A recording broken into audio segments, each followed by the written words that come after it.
Hot অবতার নিয়ে সামাজিক যোগাযোগ মাধ্যমে ভাইরাল হতেই আলোচনা সমালোচনার কেন্দ্রবিন্দুতে রোজা। পরনে কর্সেট গাউন, মাথার চুলগুলো আলগা করে ছেড়ে দেওয়া, কানে দুল, হাতে আংটি, চোখে মুখে স্নিগ্ধতার ঢেউ, এমন লুকেই ধরা দিয়েছেন সঙ্গীতশিল্পী তাহসান খানের দ্বিতীয় স্ত্রী রোজা আহমেদ। রবিবার 5 জানুয়ারি ছিল এ দম্পতির প্রথম বিবাহ বার্ষিকী।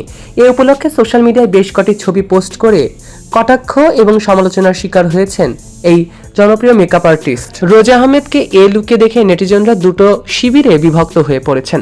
ফলে তাকে নিয়ে জোর চর্চা চলছে অন্তর্জালে। একটি অংশ যেমন প্রশংসা করেছেন, তেমন অন্য অংশ কটাক্ষ এবং কাটাছেড়া করতে ভুলছেন না। কিন্তু আফরোজা লেখেন, আপনাকে খুব সুন্দর লাগছেন। নিশিতা লিখেন, অসাধারণ লেগেছে। লোপা লেখেন, আমি ভাবছি জাহ্নবী কাপুর। অন্যদিকে তাহসান খানকে টেনে নানা ধরনের কুমন্তব্য করেছেন অনেকে। প্রশ্ন ছুড়ে বলেছেন মনি যে আপনার স্বামী মনে হয় দিনের কথা ভেবে গান ছাড়ছে না। জান্নাত লিখেন, জামাই হাজি হইতেছে আর বউ পাজি হইতেছে।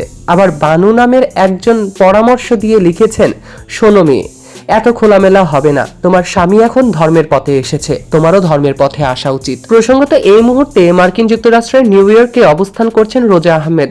তার পোশাক নিয়ে নেটিজনরা নানা ধরনের মন্তব্য করলেও এ নিয়ে কোনো প্রতিক্রিয়া ব্যক্ত করেননি তিনি। বরং এরপর আরও 6টি পোস্ট করে মুখে ঝামা ঘষে দিয়েছেন নেটিজনদের এই রোজার লেটেস্ট পিকগুলো আপনাদের কেমন লেগেছে কমেন্টে জানাতে অবশ্যই ভুলবেন না। সৈকত আহমেদ নূর, সেলিব্রিটি লাইফলাইন।